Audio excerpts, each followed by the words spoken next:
తాకట్లో ఉన్న బంగారాన్ని విడిపించి ఆ రోజున మార్కెట్ ధర కట్టి మిగిలిన డబ్బును మీకు అందిస్తుంది కొమ్మూరి గోల్డ్. అప్పట్లో ప్రతి ప్యాసింజర్ ఇలా అంటాడని ఏదో కామెంట్ వాళ్ళ మీద పడిపోయి వీళ్ళు మాట్లాడి నవ్వుతాం, అదేంటి ఆ సినిమా ఇది అంతా ఒకటే అని మా నాన్నగారిని ఎలాగో మొత్తానికి కన్విన్స్ చేశారు. I'm here, you are here finally and rocking, so thanks to నాన్నగారు, really I mean that. And so నాకు అనిపించేది 21 years అయినా నాకు పెళ్లి చేయరేంటి అలా అని ఒక స్టేజ్లో then I put my foot on, I said I have to get married అని చెప్పి without his permission I got married and everybody knows that did not work out. Yeah, but everybody says that was the most painful episode in your life. Was it so painful? Nothing is painful. Painful in sense because that trauma of going through adi kada ippudu anukunte I feel that's nothing kada. I mean you're nothing. I mean it's see what మన పెద్దవాళ్ళ మాట వినకపోతే కొన్ని తప్పులు ఇలా జరుగుతూ ఉంటాయి. మా నాన్నగారు 21 years నాకు పెళ్లి చేయలేదని నేను వెళ్ళిపోయి చేసుకోవాలి అని, you just if you have to understand what is marriage అన్నది. And then what is marriage చెప్పండి. ఇప్పుడు కూడా నాకు అర్థం కాలేదు. ఇప్పుడు వరకు మ్యారీడ్ 32 years అని అయిపోయింది. But 3 handsome men in the house. Yeah, 3 handsome men. ఎక్కువ నా స్ట్రగుల్ అయిన వ్యక్తి వచ్చి రాఘవేంద్రరావు. ఆ సినిమా ఏదో అని అంటే ఏడుపు వచ్చేసేది, ఎందుకంటే తీసుకెళ్ళిపోతారేమో ఆయన్ని అని, ఇంకా బాంబే తీసుకెళ్ళిపోతారని. ఇంకా అక్కడి నుంచి అని సరే ఇంకా రావేంద్ర అబ్బా తల్లి నీ నా వల్ల కాదమ్మా తల finally he went and spoke to Jitendra గారు, రావేంద్ర గారు. And then later on Ravendra Dasari గారి దగ్గర వాళ్ళ ఫ్యామిలీ అంతా వచ్చి కూర్చుని they convinced. By the time I was already divorced. So then they convinced and we got married. So ఆ రోజుల్లో ఇవాళ అంటే డివోర్సింగ్ అన్నది పెద్ద విషయం కాదు. ఆ రోజుల్లో it is a big thing. అందులో మీరు public figure. Yeah, public figure. But ఎప్పుడు మీ గురించి రాసినప్పుడు మీరు బాధపడలేదా జయసుధ గారు? ఫస్ట్ తెలుగు చదవడం రాదు, కానీ ఏమన్నా రాస్తే నాకు ఏం రాశారో కూడా తెలియదు.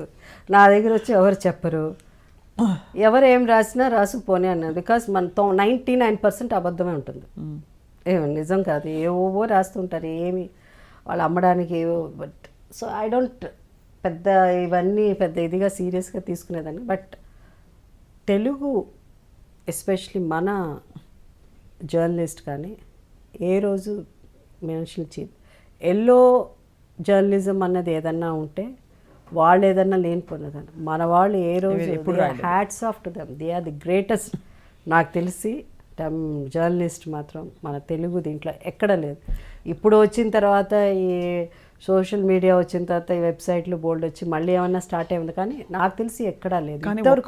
అసలు ఏమీ రాయలేదు మీ గురించి కాదు. బట్ ఒక పర్టికులర్ వెబ్సైట్ చూసాను, నేను షాక్ అయిపోయింది. ఏంటంటే పేరు చెప్పను మళ్ళీ 10 మందికి పాపులారిటీ అని. నేను ఐ వాజ్ గూగ్లింగ్ మీ గురించి ఇంకా తెలుసుకుందాం ఏం చేయొచ్చు అని. అప్పుడు Jayasudha height, Jayasudha weight, Jayasudha waist size, ఈ డీటెయిల్ రాశారు. అవునా?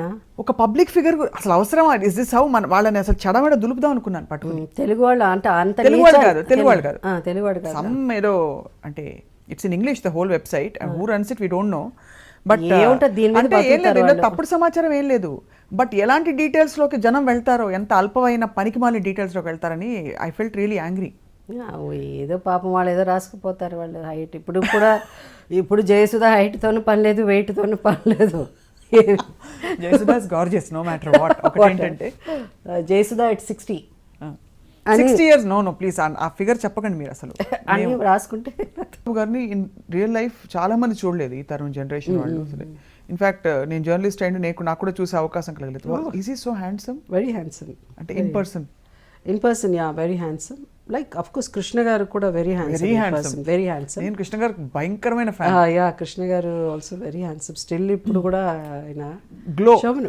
శోభన్ బాబు గారు ఇస్ వెరీ, కృష్ణ గారు తక్కువ మాట్లాడతారు, ఈజ్ హ్యాండ్సమ్ బట్ తక్కువగా మాట్లాడతారు. శోభన్ బాబు గారు ఆయన హ్యాండ్సమ్, ఆయన చార్మింగ్ ఆల్సో. చార్మింగ్ అంటే అంతే. He knows how to speak to a woman. Oh really? So అందరూ they really look up to him. Heroines అంటే ఎంత వరకు అంటే they go and share all their problems to him. అందరు heroines మా ఇట్లా జరిగిందండి, మా ఇంట్లో ఇట్లా అన్నారండి, మా అమ్మ ఇట్లా అన్నారు, మా నాన్న ఇట్లా అన్నారండి, మై బాయ్ ఫ్రెండ్ అని ఆయన ఒక్కసారి వచ్చి చెప్పాడు. ఏమిటి అందరూ వచ్చి బాయ్ ఫ్రెండ్ అని నా దగ్గర చెప్తే నేను కదా మీ హీరో నేనంటే ఫీల్ అవుతాను జోక్ సార్. పొద్దున్న చూస్తే అక్కడెక్కడో షూటింగ్, ఆ అమ్మాయి హీరోయిన్ వచ్చింది, ఏదో నా బాయ్ ఫ్రెండ్ ఇట్లా అండి అట్లా అనింది, ఇంతకుముందు ఏదో బాయ్ ఫ్రెండ్ అని, మీ బాయ్ ఫ్రెండ్ గొడవలేంటి అసలు అందరూ ఆయనకే చెప్పేవారు. ఎవ్రీబడి యూస్ టు షేర్, అంత పర్సనల్ లెవెల్లో మాట్లాడేవాళ్ళం. Used to make them so comfortable, అంటే అంత కంఫర్ట్ ఇచ్చేవారు. Used to give good advice and very nice. అలాగా ఇప్పుడు ఈ మధ్య కాలంలో వచ్చిన ఫిల్మ్స్లో ఆఫ్ కోర్స్ ప్రకాష్ రాజ్ గారు one of the finest actors in the last 2 decades అనుకోవచ్చు. ఆయన మీరు మీ కాంబినేషన్ చాలా బాగా కుదిరిందని చెప్తున్నారు శతమానం భవతి. అంటే చాలా సినిమాలు మేము బొమ్మరిల్లు అయితే అసలు ఆ సీన్ ఇంకా కళ్ళ ముందు మెదులుతోంది. కొత్త బంగారు లోకం, బొమ్మరిల్లు, సీతమ్మ వాకిట్లో and so lot of movies, even అమ్మ నాన్న తమిళమ్మాయి మేము ఇద్దరం యాక్ట్ చేసాం. అంటే చాలా ఇదేంటంటే అందరూ మనకు పరిచయం అయిన వాళ్ళు, అందరితో బాగా మాట్లాడతాం సెట్లో. అంటే నేను అందరితో జోవియల్గా, కృష్ణ గారు అంటేనే భయం, ఎందుకంటే maybe because of my uncle అనో లేకపోతే ఏంటో కొంచెం ఆ డిస్టెన్స్ ఉండేది. మిగతా వాళ్ళతో ఆయన అట్లా అందరితో బాగా సరదాగా మాట్లాడేసాను. ఈవెన్ రామారావు గారితో కూడా మాట్లాడతాను. ఇంకా నా కృష్ణ గారితో తక్కువ మాట్లాడతాను, కానీ రామారావు గారు అంటే ఒక భయం. అంటే మెయిన్ థింగ్ ఏంటంటే ఆ ఏజ్ డిఫరెన్స్ అండ్ మరీ బిగినింగ్లో చిన్న మరీ 14-15 yearsకే ఆయనతో యాక్ట్ చేయడం మొదలుపెట్టాను. సో అట్లాంటి రామారావు గారితో కూడా తర్వాత బాగా మాట్లాడేదాన్ని. చాలా గ్యాప్ ఉండేది కదా మ్యామ్ మీకు రామారావు గారికి న్యాచురల్లీ, అంత పెద్ద. బట్ మీకు 15-16 years అప్పుడు ఎలా ఆయన చూస్తే ఆనెస్ట్గా ఎలా ఏమనిపించేది? అంటే ఒక హీరో ఆయన, but he's of fathers almost age generation. మా ఆల్మోస్ట్ శోభన్ బాబు గారి వరకు my heroes were elder than my father. మా నాన్నగారి కంటే పెద్దవారు. How was it awkward? అంటే ఎస్పెషల్లీ క్లోజ్ సీన్స్ ఉంటాయి, నడుము చేసే సీన్స్ ఉంటాయి. అది అంటే అడవి రాముడు వరకు